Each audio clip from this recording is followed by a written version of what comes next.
Well, they will. I want to say how much I loved that U2 show. First and foremost, it was really incredible, and I'm a fan. I think it's the way they were using the content was different based on who they are as artists. I think you will see some video on the screens, but it will be a little bit more deconstructed.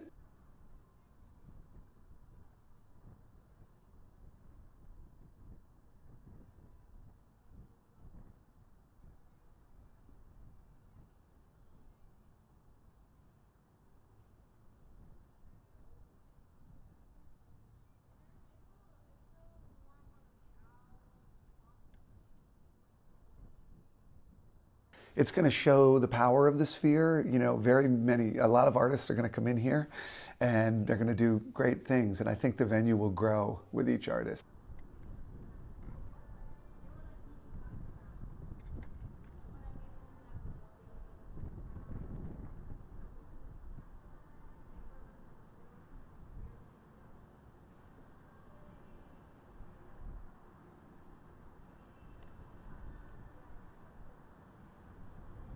Well, it's extremely unique to any venue that we've played before. One of the things that we've tried to do is sculpt our show so that we can be the band that we always are and, you know, play to our strengths while simultaneously using the technology to kind of expand the elements of the show that, you know, like the adventure and the breaking free of boundaries kind of elements of the show. And I think we've done that to the best of our ability, at least.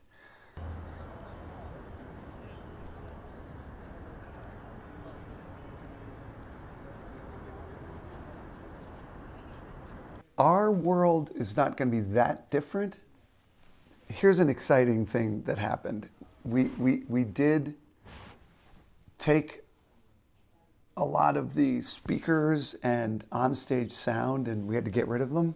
That's just something that you have to do. If you looked at U2's stage, there was nothing up there and the drums were wrapped in plexiglass.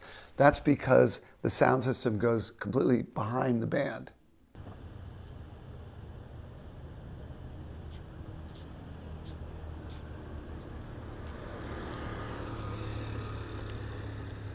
Our fans are really smart and really involved, and we wanted it to take a night or so for people to figure out what we were doing.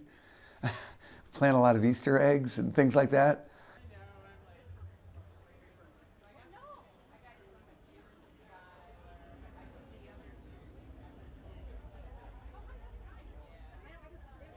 Well, we're a very different band, and there were a number of reasons.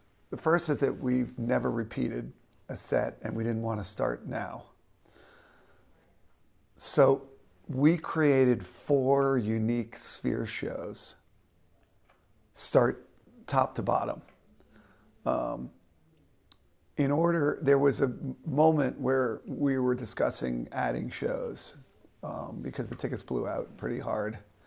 And we decided as a team that they would be good, but not necessarily astounding, which is the level that we wanted to operate at, unless we just repeated the exact same show over.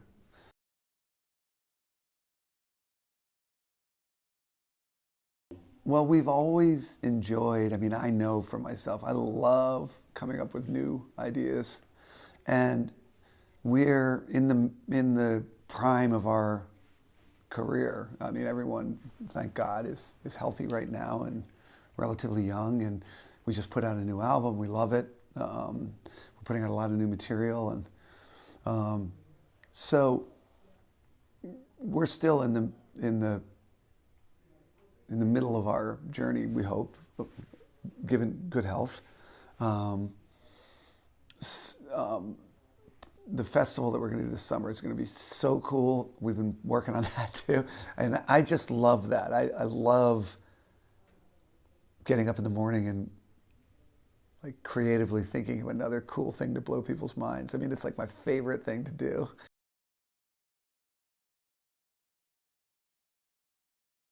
Always, always. For me, it's, you know, I sort of came up in a theatrical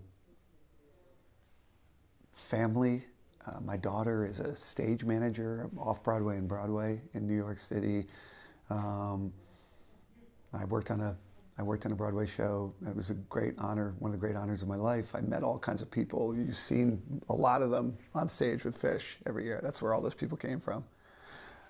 They're all Broadway actors and dancers, and when you get into this, I was doing stuff like that when I was in high school. I just love the feeling of being part of a group working on something creative, especially when it's firing on all cylinders and people communicate well. It's been one of the great joys of my life, including, that's what a band is, you know. A good band is a family, it's a team, it's communication and listening.